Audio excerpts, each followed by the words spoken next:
There was a time when public relations was about getting a news release, putting it in an envelope, and hoping people opened it. Well, those times are gone, and the industry has changed a lot. And our next guest is an expert in that field, has been for a long time, and I'm glad to have him here as my guest. David Landis, welcome. Hey, David. Very nice to see you. Good to see you. Now, you've been in public relations for a long time. Longer than I care to even go into. Now, we met in the 1980s, and That's I recall right. you were working with the San Francisco Symphony, That's correct?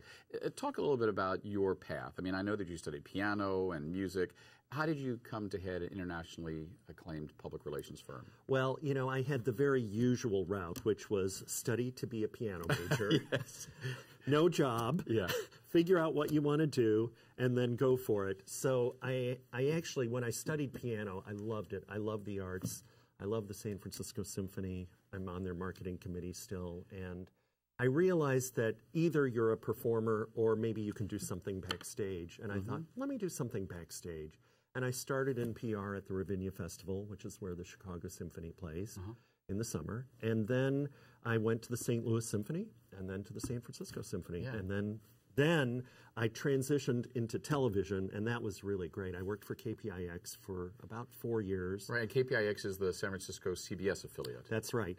And in fact, of interest, I think, to your viewers, is we started the nation's first AIDS education campaign called AIDS Lifeline. I remember it. Yeah, we won a National Emmy and a Peabody Award for that. We were actually the first campaign to get Elizabeth Taylor involved in the AIDS issue. All right, so I just have to ask a gay question. Did you meet Elizabeth Taylor, and what was it like? Well, very interesting. So she's wonderful. Her PR person, however... That's usually the way with celebs, as you and I both know. Yeah. Sometimes the celeb is fine, but the flack behind the scenes, not so nice. Well, and it's because, you know what, that person has a role to play. She needs to be the buffer for Elizabeth, and I understand that. You get that. We do that for our clients. But it was a wonderful time. You'll recall, or maybe you won't because you're younger than I am. By a smidge. That Mr. Reagan never uttered the word AIDS. And this was the umbrella under which we took this campaign to the country, and we syndicated it to 55 stations nationwide. It was really a great time to be in TV. But after that, I thought, you know, what do I do next? And I always wanted to run my own business, which is why I started Landis Communications. Which was, when was that? 1990. So we're about 22 years old now. Right. Yeah. So from piano to public relations. The two Ps. The two Ps. What have been some of the campaigns, you know, obviously the one you just mentioned, that are especially important to you, that you think that was important?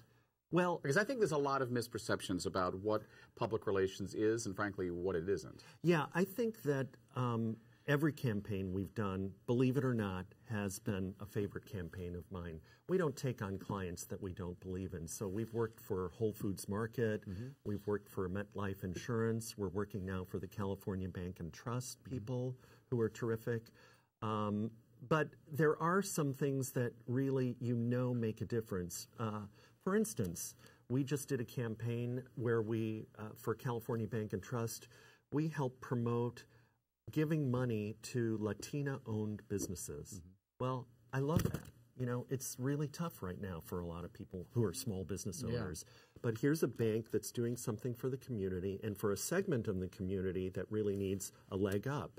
So I love that. And, you know, I have to say, the other thing that I've loved is joining this international PR global network. Well, and I understand that you are something of a first, that this, besides being the only public relations firm in San Francisco that is part of this international global collaborative, you're going to be its first openly gay president. That's correct. You'll see me in my feather boa. Yeah, I'm actually thrilled. You know, it says something. This is a global network of about 45 agencies worldwide. We just met in Germany. And we meet to share business, to learn best practices, to understand how we can help each other in business, because it is a global economy now. But the fact that an openly gay person could head up this organization, that would never have happened 10 years ago. Right. Do you think that it is something that is still kind of a glass ceiling? I mean, the joke is that this, you know, wow, a gay person in public relations, not such a shock. So you would think that there would have been an openly gay head of it before now. You know, I think there is still a glass ceiling. I hate to say it. You know, I wish we were further along than we are. We've made great strides, but I think in every business there's still, it's okay if you're gay if you get to this point, but we're not going to let you get to the CEO or the C-suite position. Right. So I think we still have a long ways to go. But the name of the network is Public Relations Global Network. It's prgn.com. This is a very forward-looking and progressive network that understands if you share business, it doesn't matter who you are. It's exactly right. Yeah, it's let a thousand flowers bloom. Exactly. Now, how have you seen the industry change? I mean, I remember the first time I met you when you were at the Symphony, and it really was. We were all still folding news releases and putting in carbon copies, and now it's changed. I mean, I was talking to a group the other day and saying that I think I'm going to stop calling social media new media. It's just media. It is. And in fact, I think the buzzwords around it really describe it very well. It's not so much one-way communication, it's multi-way communication. It's share, it's engage, it's participate. We've just been talking about this not only in our network but with our clients. You know, in the old days, you would send out a press release. The only way you could get a story was to get the media, the traditional media, interested in the story. And then they print the story, and then it's dead. Well, now... Right, or maybe you copied it and gave it to somebody. Maybe. Yeah, maybe. But now, guess what? Now that story can live on forever. You can share it. It can go viral. You have your own capacity to be self-published. You know, our blog is read all over the world. It's really a new and a very different and exciting time, I think. And a little scary, too. Well, I was going to say, what part, I mean, you know, in one sense, you can reach everybody, but in the other sense, your clients say, well, so what have you done for me lately? That's always true, but hasn't that always been true in public relations? In our field, if something happens good for the client, it's because they're brilliant, and if it's bad, it's because we didn't do our job. You don't think that's changed? I'll tell you what I think has changed. I think that clients now understand how important communication is because it so permeates every part of their business and their existence. So therefore, they listen to us a little bit more.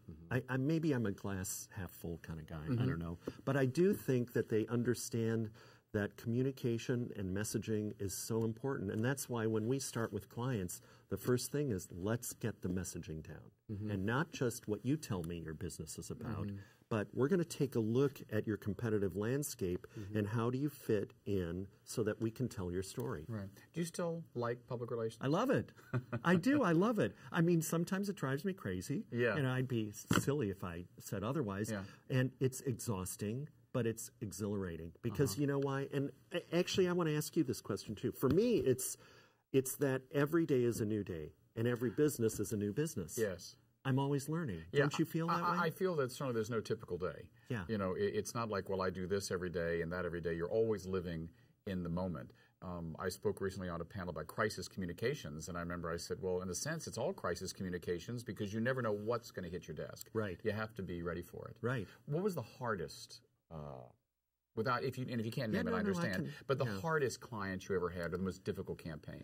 Well, I'll give you an instance where it was a challenge that thankfully we overcome. We were the agency of record for Old Navy for 7 years, and when they opened their flagship store here in San Francisco, you may recall this, they had huge protests about everything, you know.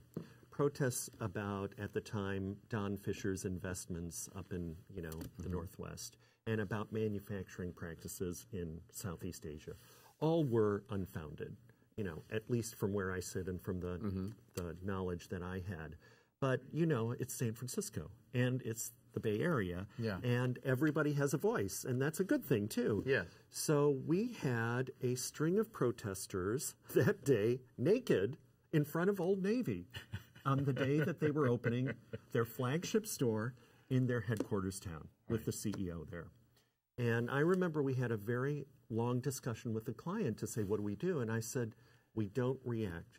We have a statement. We don't give this story validity by acknowledging it or buying into it. And we did that. It was a challenge to convince the client, but we did it, and as a result, there was only one negative story.